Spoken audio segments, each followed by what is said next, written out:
Nous méditons aujourd'hui l'évangile de Jésus-Christ selon saint Matthieu, chapitre 18, du verset 1 au verset 5, puis les versets 10, 12 à 14.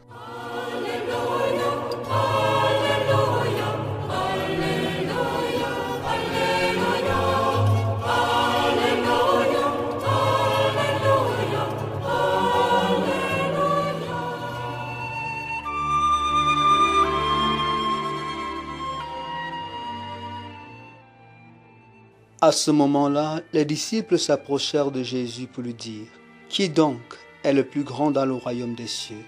Alors Jésus appela un petit enfant, il le plaça au milieu d'eux et il déclara « Amen, je vous le dis, si vous ne changez pas pour devenir comme les enfants, vous n'entrerez pas dans le royaume des cieux.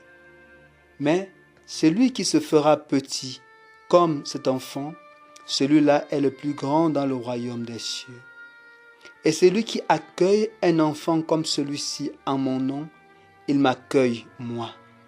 Gardez-vous de mépriser un seul de ces petits, car je vous le dis, les anges dans les cieux voient sans cesse la face de mon Père qui est aux cieux. Quel est votre avis?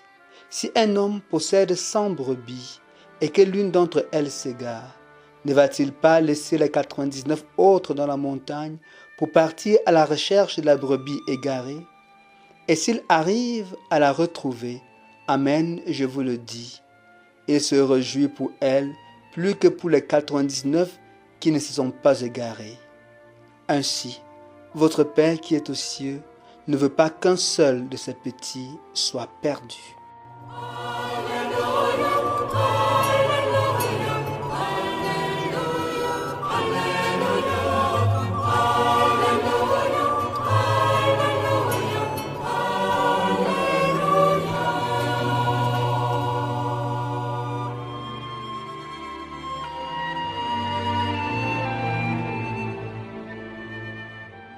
Frères et sœurs bien-aimés, dans l'extrait de l'évangile de ce jour, les disciples de Jésus viennent le voir pour lui poser une question qui traverse toutes les époques.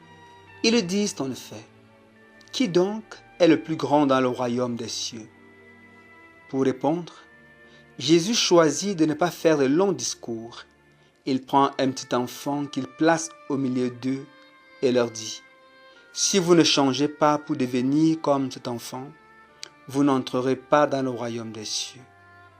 Jésus inverse ainsi nos critères de grandeur et nous invite à ne plus considérer la grandeur telle que le monde nous la propose, mais de considérer les choses selon la vision de Dieu. Le plus grand, c'est celui qui sert.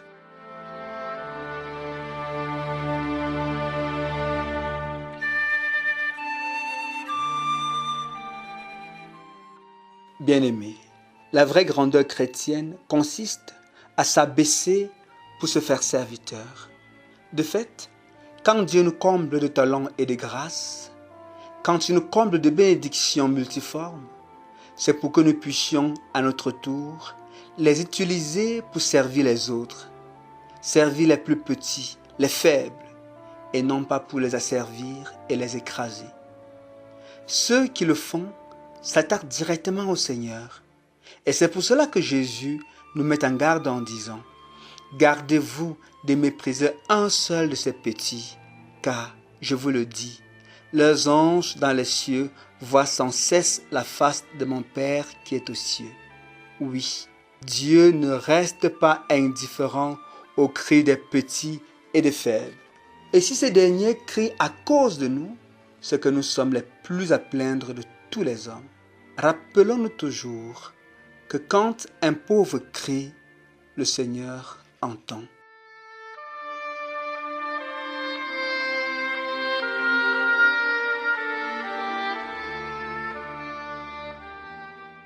Frères et sœurs, nous devons toujours, chacun en ce qui le concerne, tout faire pour ne pas être du côté de ceux qui méprisent, exploitent et asservissent les petits, les pauvres et les faibles, mais toujours du côté de ceux qui servent. car il y a plus de joie à donner qu'à recevoir. Aussi, que personne, en regardant son passé, ne se sente perdu définitivement, car tous, nous sommes des enfants de Dieu, et celui-ci ne veut pas qu'un seul de nous soit perdu. Il nous aime tous, au point d'aller comme le berger à la recherche de la brebis égarée. Il ne se fatigue jamais. Il faudrait néanmoins que la brebis égarée, à son tour, réponde à l'appel du berger, se laisse trouver par lui et accepte de revenir à la bergerie, car Dieu n'oblige personne. Que celui qui a des oreilles entende.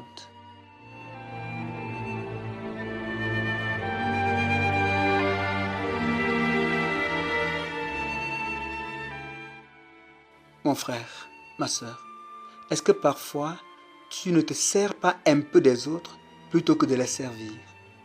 Est-ce que tu as suffisamment d'humilité et d'amour du prochain pour le servir? Si Jésus que tu suis et imites s'est fait serviteur, alors pourquoi pas toi? Rappelle-toi toujours que si tu n'as pas un cœur d'enfant, tu ne pourras jamais servir et tu ne pourras jamais plaire au Seigneur. Et par conséquent, cela te fermera les portes du royaume des cieux.